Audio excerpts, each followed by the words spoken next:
بھیونڈی کے G M Momin women's college auditorium میں Rekhta foundation Delhi اور Rais high school and junior college کے اشتراک سے منعقدہ کل ہند بیت بازی کے صوبائی مقابلے میں Rais high school and junior college Bhiwandi کی ٹیم سراج اورنگ آبادی فاتح قرار دی گئی، جبکہ مالیگاؤں کی کیفی اعظمی ٹیم نے دوسرا مقام حاصل کیا۔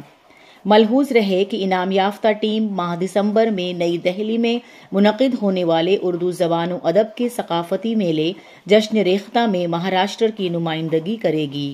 ریاستی سطح کے اس مقابلے میں ارباب ذوق نے بڑی تعداد میں شرکت کی۔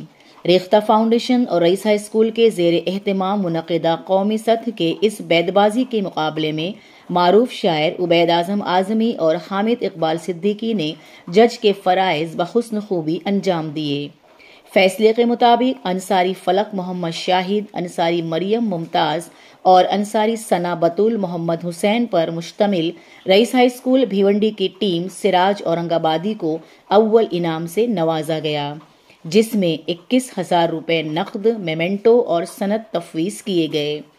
دہلی سے تشریف لائے ریختہ کے اہم رکن سلمان سعید نے نظامت کا فریضہ انجام دیا۔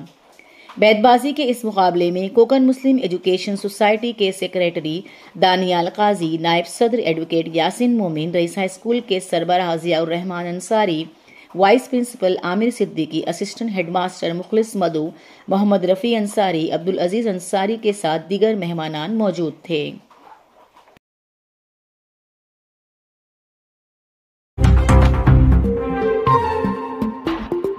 میرا نیوز کو لائک کریں، سبسکرائب کریں اور بیل آئیکن دبانا نہ بھولیں۔